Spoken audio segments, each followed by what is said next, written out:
But when you're buying a luxury good, you need to feel emotionally connected to the brand. And the only way to do that is through storytelling. And the great opportunity, oh my gosh, I get so jazzed about this. The great opportunity is that with the virtual space, you can do that so seamlessly and so beautifully.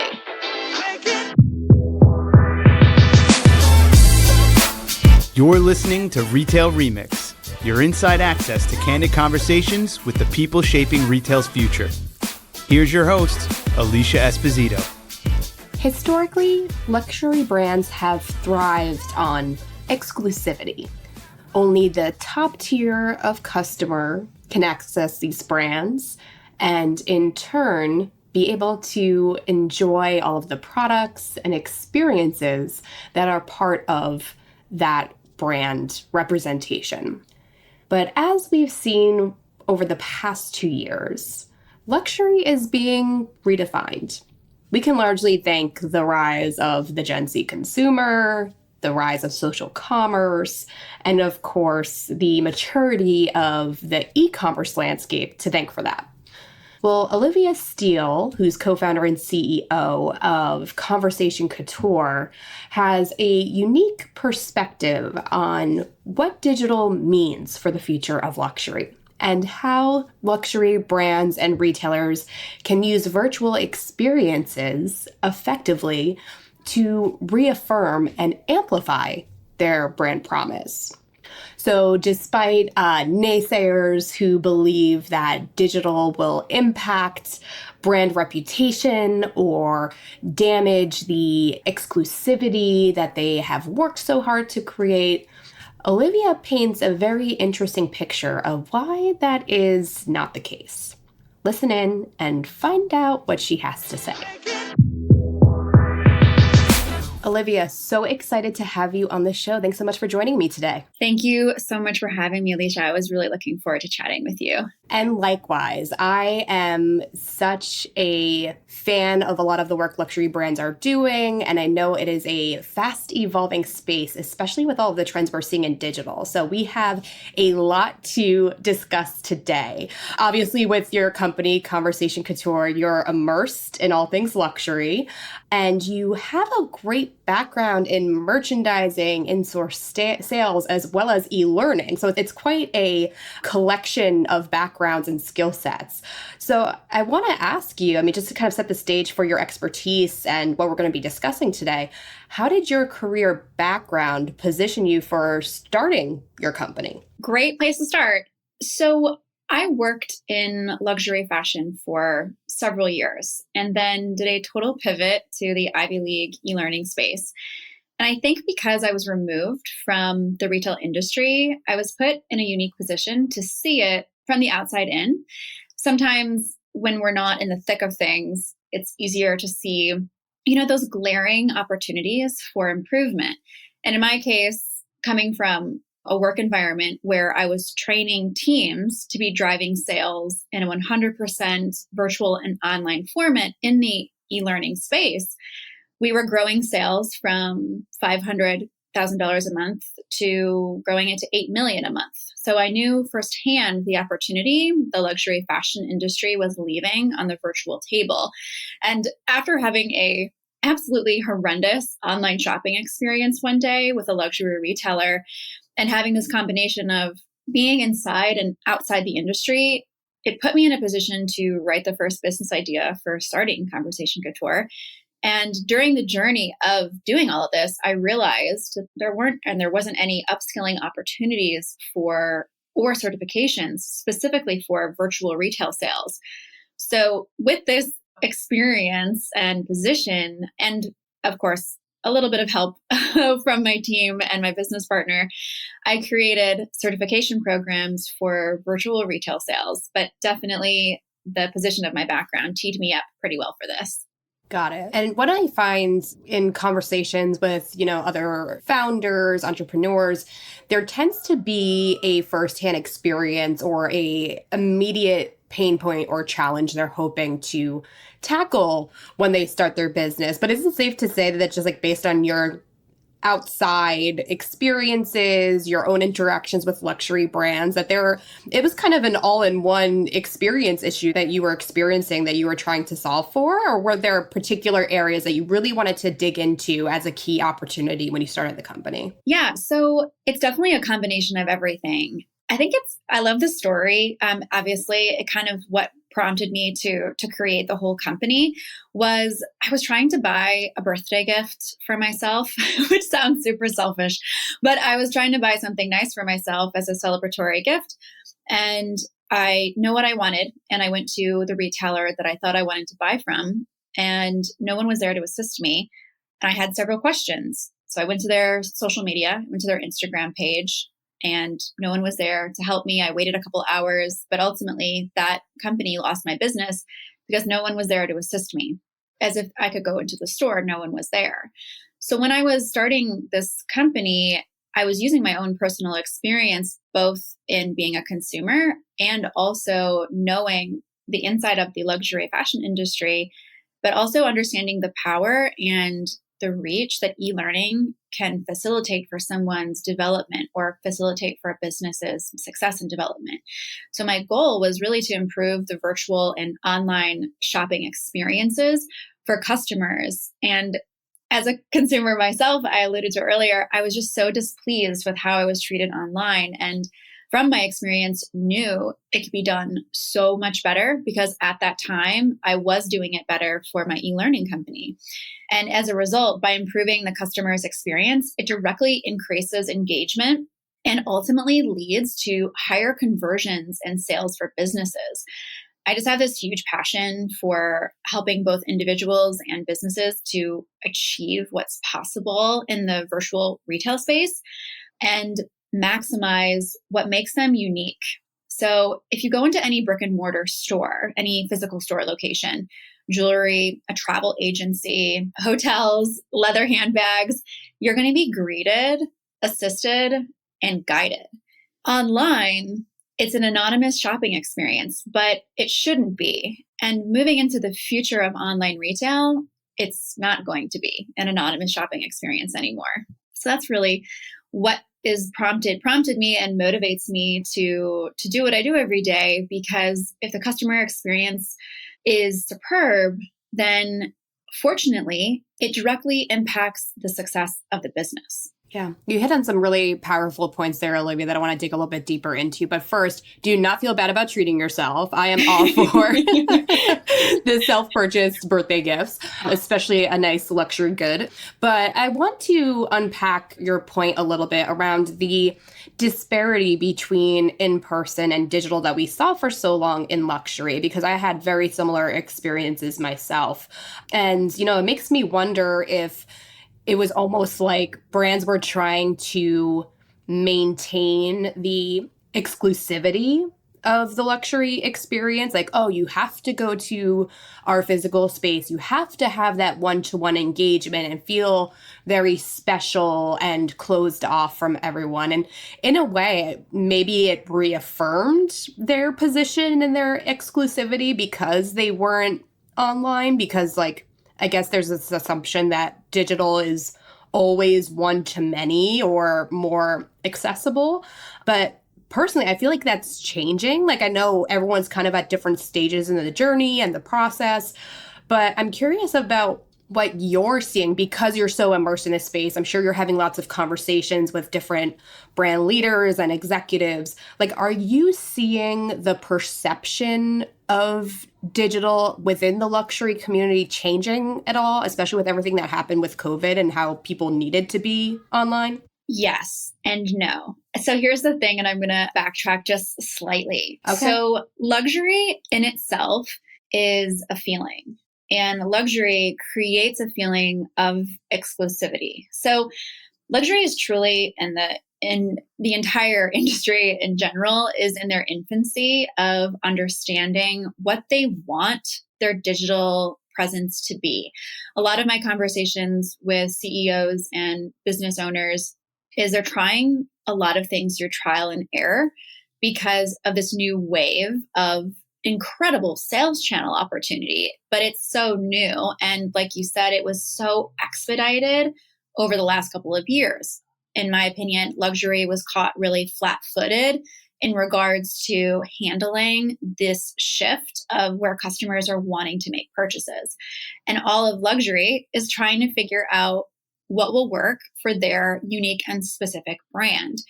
Because in its essence, like I said, luxury is a feeling. When you are purchasing the item, when you wear the item, it gives you a positive feeling that you're wearing something really special.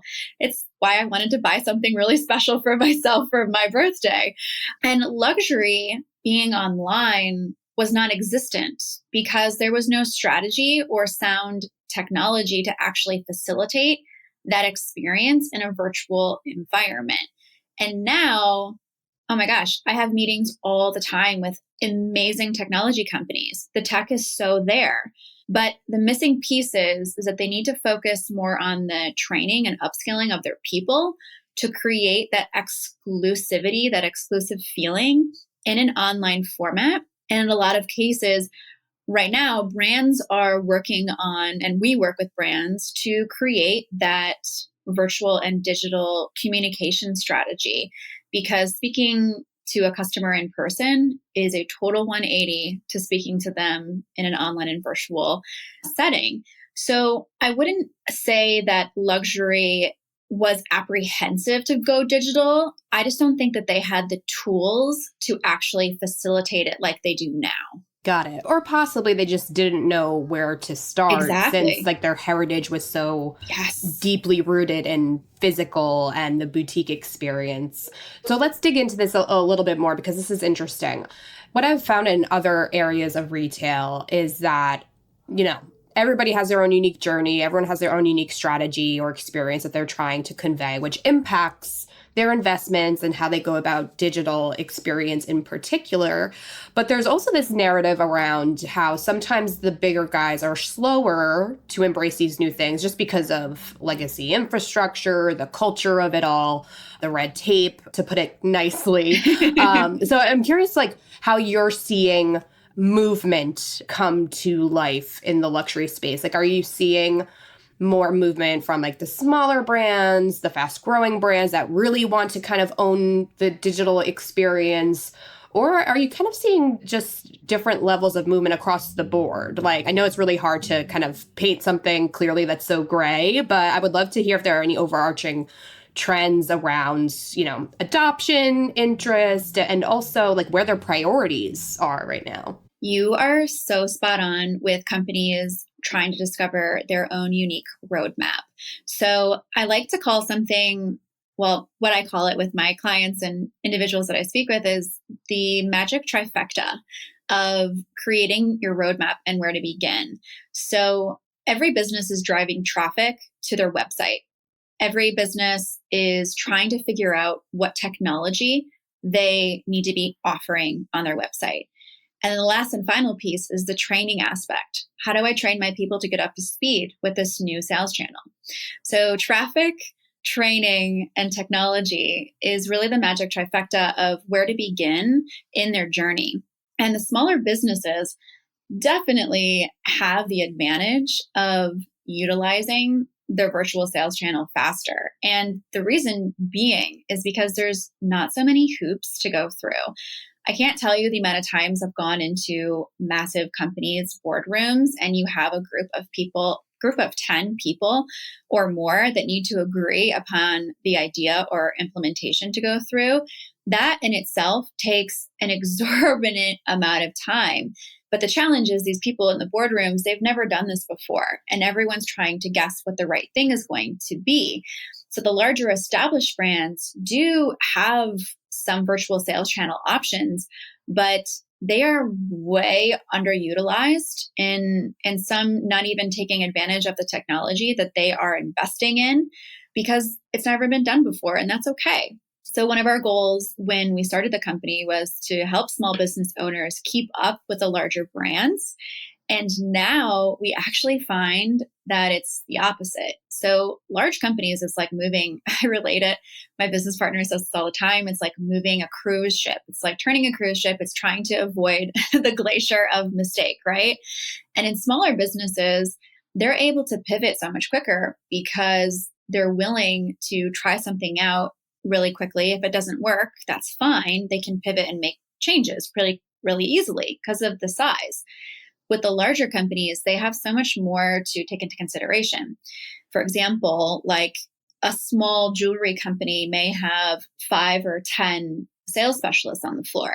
A company like Cartier or Tiffany's, in one state may have 400. So it's a totally different rollout and a totally different roadmap and strategy.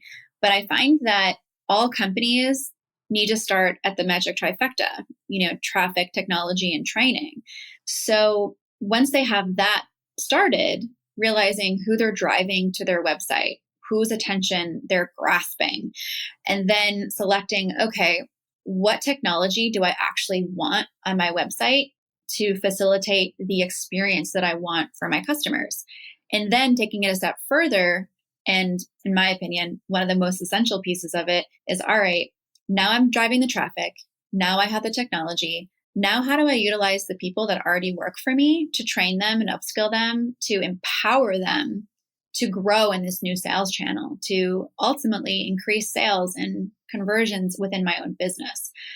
With larger numbers, it's just harder to pivot. So I think that the smaller brands before all of this were trying to keep up with what the larger brands were doing. And now the larger brands are trying to keep up with how fast the smaller brands are able to pivot. Yeah, that's great. Definitely some good points. And I'm curious if there are any interesting nuances or differences in like how these different brands are connecting the tech implementations, validating the investment from a business perspective. Because I know for luxury in particular, there are a few key narratives or macro issues like global expansion, reaching Gen Z, like developing a long-term path to sustainable growth. Like, are they having conversations with you that they're like trying to connect the use case to a bigger goal or a bigger objective for the organization? And is there any interesting overlap there? Yeah. So I think all companies right now are trying to figure out what kind of an experience they want to have for their customers. And when I'm talking to these both small and large brands, some of the priorities are really just going to revert back to why they started to begin with. So a lot in today's climate and in the way that the market is moving, buyers and customers, they want to feel connected to brands. And the only way that brands are able to do this is to share their unique perspective on what they do and why they do it. Why would a company, I'll stick with the jewelry example. I guess I need to buy some jewelry or something. It keeps coming to mind. But why would a jewelry company begin and start in the super saturated market that the jewelry market is? I mean, I bet you and I both can think of probably 15 brands off the top of our head in 5 seconds. But why would a company begin in that area? It's because they believe that they're able to offer the customers something different than everyone else. That little piece, that golden piece of information is what customers want to know in order to feel connected to the brands. So a lot of these companies are stripping back all of their, we can do this for you, we can do that for you. Instead, they're sharing their stories of what makes them unique and also why customers want to be shopping with them in regards to storylines of what really makes them special as a brand. Because customers now, I mean, I can't speak for every customer, but when you're buying a luxury good, you need to feel emotionally connected to the brand. And the only way to do that is through storytelling. And the great opportunity, oh my gosh, I get so jazzed about this. The great opportunity is that with the virtual space, you can do that so seamlessly and so beautifully. There are so many options and positions that companies can take to do this and to position themselves. But I really think that their priorities come down to now, how do we resonate with our customers? And it's companies like myself or other consulting agencies to say, hey, let's have your people your salespeople, your trained salespeople, be able to tell your story and embed it into the sales process. That is what's going to sell. That's what's going to upsell people, and not so much focused on gaining new customers, but it's retaining the already existing ones. Because I think everyone in retail knows it is immensely expensive to seek new customers. And over 50% of luxury retail customers are return customers. And it actually accounts for over 70% of their revenue year over year, which is mind blowing to me. So I think that now more than ever, it's a couple things. It's the customer experience, it's the story, and then third and final, it's really going back to why they started their company to begin with. That's interesting because, again, when we think about how digital has been avoided for so long by luxury brands, it was that assumption that digital somehow means, being one to many, like I said, but also straying from the heritage of the brand. So I think your point is ultimately that in a way, digital reaffirms or can reaffirm that heritage and the why behind the brand, but also amplify it, which I think is really the core benefit that, as we think about growth and as luxury brands in particular think about long-term positioning, that's really that really nice correlation or cross-section of benefits. But let's get into the tactical side of things, because obviously there is value in virtual experiences and digital presence. But let's define this a little bit more for our listeners, because I know beyond strategy, they're thinking about channel mix, they're thinking about integration of channels. So when we talk about virtual experience in this case, or through the lens of Conversation Couture, what does that mean to you, to your clients? How is this implemented? How does it come to life? Yeah, I think that's a really great point to kind of kick off with is, what is a virtual experience? It's a question that we get all the time. What is a virtual in-store experience? What is a one-to-one? What is a one-to-many? It's very overwhelming for anyone who's not in this space, who doesn't live and breathe it every day like I do, or like, a CMO would, or these new amazing positions where companies are hiring chief of CDOs, chief digital officers. So a virtual experience and an online experience are two different things to just kind of specify that. So a virtual experience, we'll start there because that's definitely the new terminology that keeps being thrown out. And I'm sure you've heard it a lot too. So a virtual experience is anything that is not in person. You may be saying to yourself, okay, well, doesn't that imply an online experience?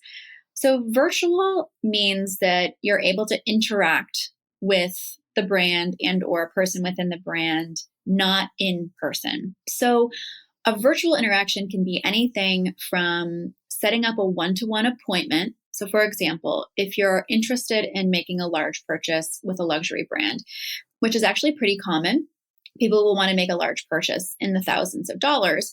Well, this purchase isn't going to be made on a whim. You're usually going to have a couple of conversations with the sales specialist or the person you're working with, or doing a ton of research before you decide to spend tens of thousands of dollars on an item. So that piece of it is really interesting. So we call it a virtual experience, but most customers know it as a virtual appointment. COVID definitely coined that term, a virtual appointment. So you could stay in touch with your customers, your existing customers, and potentially anyone that's new and coming into your site. If they're curious about your brand, you can do a virtual one-to-one meeting with a sales professional to go through a normal interaction as if you were in person. There are now tiers to this, which is incredible. So Instagram, I think, has started the one-to-many live streaming. And that's typically what people know when they hear live streaming or live shopping. Before the QVC days or during the QVC days, the one-to-many approach was the it experience. But now there's technology that can facilitate a one-to-one in-store shopping experience with trained professionals. I can drop a couple brands that I actually think do a really great job with this. Shout out to Clarins and Watches of Switzerland. y'all do a great job of this facilitation of a one-to-one customer experience. The thing is when you're offering a one-to-one virtual experience, you need to have people that are dedicated to that role. And that's the missing piece that a lot of companies are missing, where you can't expect someone from a sales floor or a sales floor background to just jump in to facilitating a conversation with a customer in a virtual setting. The cadence is different. The questions are different. The interaction is night and day. Then you have your one-to-many approach, where live streaming companies will do a streaming of their store, present, and it's kind of like a QVC interaction like it was in the past. But now instead of talking about multiple brands, it's talking about that one unique brand. But in luxury specifically, I would highly suggest brands only focusing on a one-to-one approach. A one-to-many approach is fine in a social media aspect for customers to gauge information and research on the products that the company is selling. But when you're actually interacting with customers, a one-to-one approach feels as though you are getting that exclusivity feeling. You're getting that luxurious feeling. I like to use an example of the luxury gift card, where you don't have to buy a physical gift card for people. You can do a luxury virtual gift card where you can interact on a one-to-one interaction with someone. Your special someone set aside a certain number of items to select from, and through a one-to-one virtual interaction, you can select it in real time. That's something that makes customers feel so exclusive, so unique, and it's something that luxury retailers are adapting. So that's a virtual experience, and it has to do with two people interacting either over camera or one person's on camera. I don't know about you. If I'm doing online shopping at home, I don't want to be on camera. But I don't have a problem looking at the other person on camera. But it's really nice because you can see the products and so on and so forth. So then you have your chat box, which is, I swear we could do an entire series on chat boxes alone, but it's more so, okay, companies know that they need a chat box, but in my opinion, only about 10% of companies are actually doing a decent job at it. So a company that I think does a phenomenal job with the chat box is actually Spanx. They do a phenomenal job with communicating with their customers and directing them into a place where they're in the right place, but also talking to a trained sales professional to drive sales. I've actually used them as like a training and a baseline for a lot of clients that we work with. So online is, in my opinion, through the chat box, is through an online experience, an online interaction, is through a chat box where you have a computer or a phone in many cases that is kind of like a guard that you have up. So people will say and do however they feel on this chat box. And there's no repercussions because you're not actually talking to the person in a live setting like you are in virtual. So it's even more imperative that companies have their online chat or online communication set up really well. But there is a big difference between a virtual experience and an online chat box experience. And that's where, we come in to educate around that. But I hope that answers your question. It was a little bit down a rabbit hole there about the one-to-one. No, it's good. Because I think the one thing that I've been seeing a lot in retail especially is that people have these terms and phrases for things, but like everyone kind of has their own ways of defining them, if that makes sense. Totally. Like I've seen virtual experience be used to describe like a digital showroom that's like very shoppable, whereas like this is very service oriented and appointment based, which I think kind of reaffirms or helps bring to light the value for luxury brands. So I'm glad you went into the chat too a little bit, because in a way I almost see the two worlds like separately. They're very distinct. They have their own roles and purpose from a customer experience standpoint, but they also could kind of tie together, I could imagine. Because like chat is kind of like, a very high level information that I'm looking for. I just need to look up my order, or, I need to change my order, or I just have a question. Whereas virtual experiences or virtual appointments are more contextual, more conversational. So in a way, you could start on chat and go to an appointment, right? So you mentioned kind of you'd recommend people starting with like the virtual appointment type experience. So like, are you seeing that crawl, walk, run approach, so to speak, like where they start in one field and then they go to the next and they bring it all together? Like, how are you seeing these two very different technologies and experiences being implemented within businesses? So I think that, and from what I've seen in businesses, is that you need to have both, in my opinion, to be fully functioning, all cylinders, full steam ahead kind of thing. However, when they work together, it's this beautiful synchronicity of creating an outstanding experience for your customers. So what I mean by that is, let's just say, for example, someone comes to your website, they're a brand new customer. They see that they can set up a one-to-one appointment, a virtual appointment with someone. And when they select the time, they can meet with someone in less than 5 minutes or then and there to actually have a conversation in a virtual setting. It pulls up a video of someone being in their store, and they're able to do a one-to-one in-store experience through live streaming. And then on the flip side, you have a customer that's like, okay, I'm here. I just have a couple of questions and I just need to be directed to the right person. The chat box has two different functions. And this is something that we help retailers define pretty quickly on in a run speed. So you have your customer experience, your salespeople, and then you have your help people, meaning the people who are helping with your returns, who are helping with questions about refunds. You have your sales team and your customer service. So defining those two different things is essential. And a lot of technology now actually has a bot that's super simple to say, selecting, return and or order questions or tracking questions, click here. And then the other box below it says, I'm shopping or something along those lines. So you're immediately directed to the right person should you want to be engaging with someone online. The tricky part is we're so used to an anonymous shopping experience online. Many customers are not used to or don't want to be interacting with people in an online and virtual format simply because they're not used to it.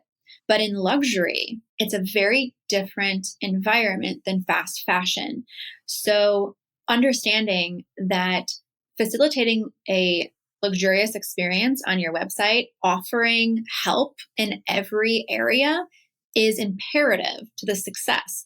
So when you have a virtual experience available and you have a chat box available, depending upon the comfort level of that person, the customer is able to select the avenue that they feel more comfortable having a conversation in. And when working together, the customer is a return customer, meaning they have purchased something before, not they're returning something. They are actually returning to purchase something again. They may say to themselves, okay, well, I had a great conversation with someone over a one-to-one experience last time. I just have a couple quick questions. I'll chat with them on the chat box. You need to have a live person available to talk to your people, just like you do in your one-to-one. I think bots are really great when you're off hours or when you're trying to toggle or navigate your customers into the right place. They're not great for asking questions. I think I was on an airline chat box a couple of days ago, and I was so frustrated. It was just a bot and sending me FAQs over the chat box. And I'm like, this is not helping me. And then they finally gave me a phone number to call. And I'm like, well, this was a huge waste of my time. Luxury retailers do not have the luxury of putting their customers off like that because there is so much competition. But also, you want those returning customers to return again and again and remember that their online experience parallels their in-store experience. And if they know that, they're going to come back to you. And remember, 50 to 70% of their revenue is required from their returning customers. So it's essential that they work together, both virtual and online experiences. Yep, 100%. So many good insights there, Olivia. Not to go down an even bigger rabbit hole, because I know we're coming up at time together, but I'm curious on like what you've been seeing around, like obviously branded e-commerce experience, right? We have these two very distinct channels, great tips on how to optimize them and show that parallel with the in-person experience. But obviously, if you're going to invest in tech, you want to make sure people know that it exists. You want to promote it. You want to get people from point A to point B, right? So are you seeing luxury brands do anything different or unique as far as tying these virtual experiences, virtual appointments, chat, to their other owned channels, right? Like social media is one that immediately comes to mind for me because I'm like, oh, like you want to promote appointments or even in store, right? Like you saw us in store, but like, let's continue the conversation. Like we're there whenever you need us. Are you seeing anything interesting happening there? Again, I'm sure there's variance depending on the company and the brand promise, but curious. Absolutely. It's totally a loaded question. But one thing that I will, but one thing that let's do the best we can, right? The one thing that I will say is that social media is an amazing advertising tool for luxury brands. It creates I want to have this mentality. And it's used primarily, from what I've seen with numbers and conversions and sales, it's used for research for buyers. And most people, if not everyone, is on social media and they're researching products on a daily basis. So if you're giving them another greater place and convenience to produce quicker purchases or purchases that are simply done, I think that that's amazing for a lot of fast fashion brands. But for luxury and specifically, it's used for research. And it may toggle them to another place to go shopping, or it may toggle them to be like, okay, when maybe over the weekend, I'm going to, buy that bag I keep seeing that I really, really want.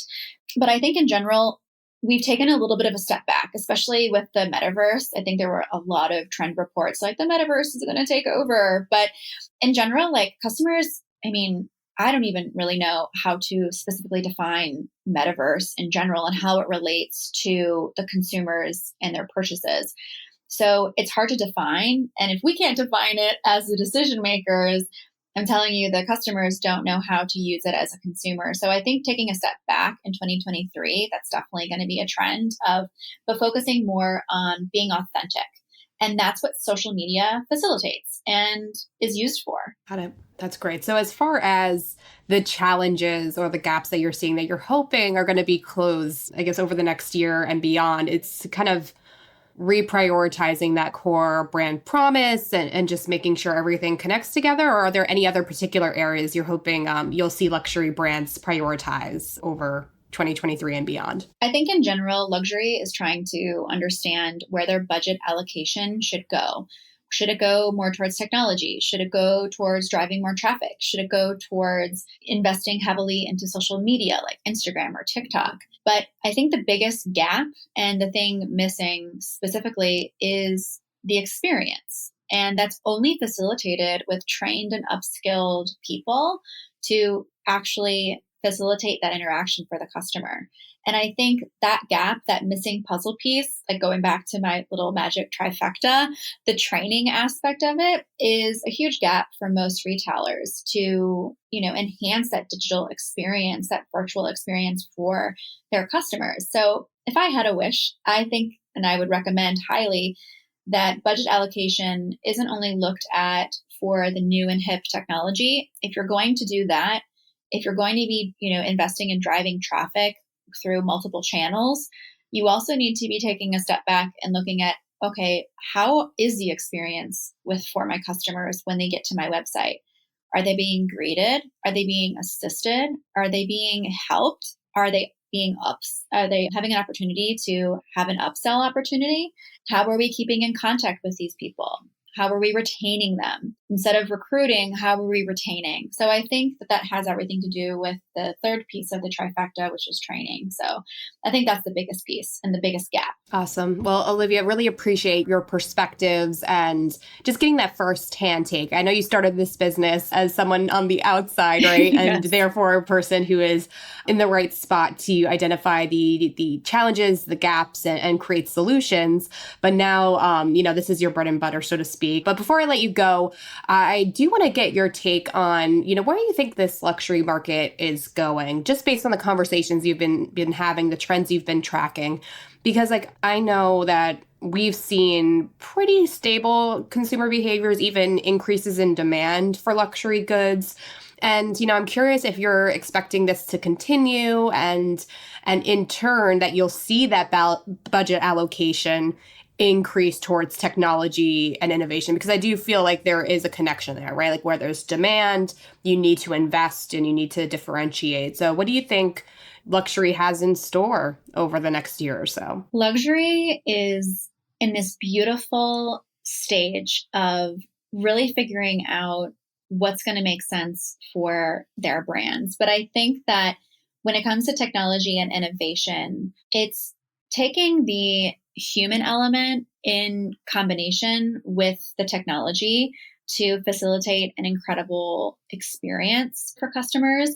Technology and selecting that is more or less the easy part of things, where you're like, okay, this technology is going to work great. I love how it operates. It's seamless and it's there. I can't tell you how many really cool technology companies we've come into contact with and also partner with as well.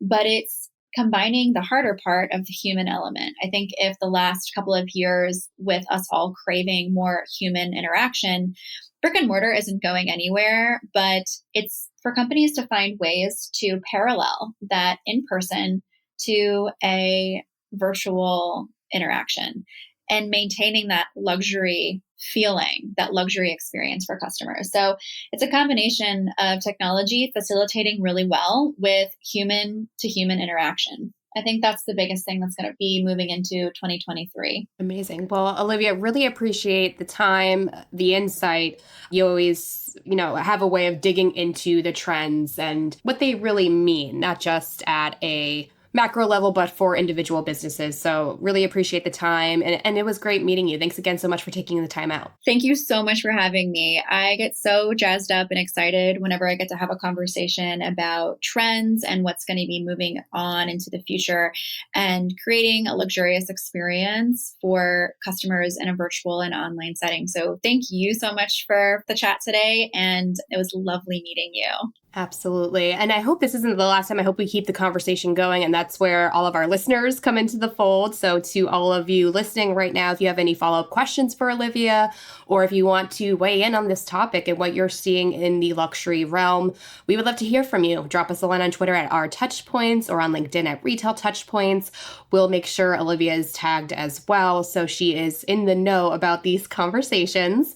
And if you have any thoughts or feedback for us about today's episode or the series as a whole, we would love to hear from you. We are on Spotify, Apple Podcasts, Stitcher, frankly, anywhere else. We are likely there. And if you haven't already, be sure to subscribe. We're having new conversations like this weekly, digging into the latest macro trends and industry-specific trends that you should keep note of for your business moving forward. So subscribe, and that way you will get the newest episodes delivered right to your preferred device. That's it for now, everyone. Thanks again, and we'll see you next time.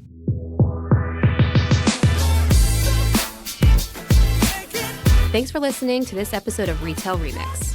Be sure to subscribe so you never miss an episode. You can find us on your favorite podcast player. Until next time, keep mixing it up.